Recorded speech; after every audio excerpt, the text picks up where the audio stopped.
എൻ്റെ സഹോദരി, നിങ്ങൾ ശ്രദ്ധയോടെ കേൾക്കുവിൻ.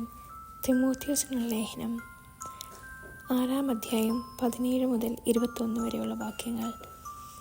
ഈ ലോകത്തിലെ ധനവാന്മാരോട് ഔദിത്യം ഉപേക്ഷിക്കാനും തങ്ങളുടെ പ്രതീക്ഷകൾ അനിശ്ചിതമായ സമ്പത്തിൽ വയ്ക്കാതെ അവയെല്ലാം നമുക്ക് അനുഭവിക്കാൻ വേണ്ടി ധാരാളമായി നൽകിയിട്ടുള്ള ദൈവത്തിൽ അർപ്പിക്കാനും നീ ഉത്ബോധിപ്പിക്കുക. അവർ നന്മ ചെയ്യണം, സത്പ്രവൃത്തിയിൽ സമ്പന്നരും വിശാലമനസ്കരും ഉദാരമതികളുമായിരിക്കുകയും വേണം. അങ്ങനെ യഥാർത്ഥ ജീവൻ അവകാശമാക്കുന്നതിന് അവർ തങ്ങളുടെ ഭാവിക്ക് ഭദ്രമായ അടിത്തറ പണിയട്ടെ. അല്ലയോ തിമോഥെയോസേ, നിന്നെ ബലമേൽപ്പിച്ചിട്ടുള്ളത് നീ കാത്തു സൂക്ഷിക്കുക. അധാർമികമായ വ്യർത്ഥഭാഷണത്തിൽ നിന്നും വിജ്ഞാനാഭാസത്തിൻ്റെ വൈരുദ്ധ്യങ്ങളിൽ നിന്നും ഒഴിഞ്ഞു മാറുക. ഇവയെ അംഗീകരിക്കുക മൂലം ചിലർ വിശ്വാസത്തിൽ നിന്നും തീർത്തും അകന്നു പോയിട്ടുണ്ട്. ദൈവത്തിൻ്റെ കൃപ നിന്നോട് കൂടെ ഉണ്ടായിരിക്കട്ടെ. ദൈവമായ കർത്താവിന് സ്തുതി. എൻ്റെ സഹോദരി, നിങ്ങൾ ശ്രദ്ധയോടെ കേൾക്കുവിൻ. വിശുദ്ധ മത്തായി അറിയിച്ച നമ്മുടെ കർത്താവ് യേശുമിശിഹായുടെ പരിശുദ്ധ അധ്യായം 8, 5 മുതൽ 13 വരെയുള്ള വാക്യങ്ങൾ.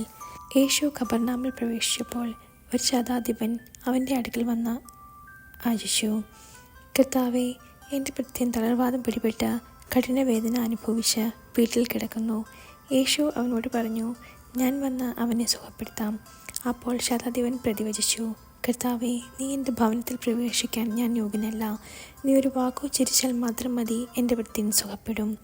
ഞാനും അധികാരത്തിന് കീഴ്പ്പെട്ടവനാണ്, എൻ്റെ കീഴിലും പടയാളികളുണ്ട്. ഒരുവനോട് പോകുക എന്ന് പറയുമ്പോൾ അവൻ പോകുന്നു, അവനോട് വരിക എന്ന് പറയുമ്പോൾ അവൻ വരുന്നു.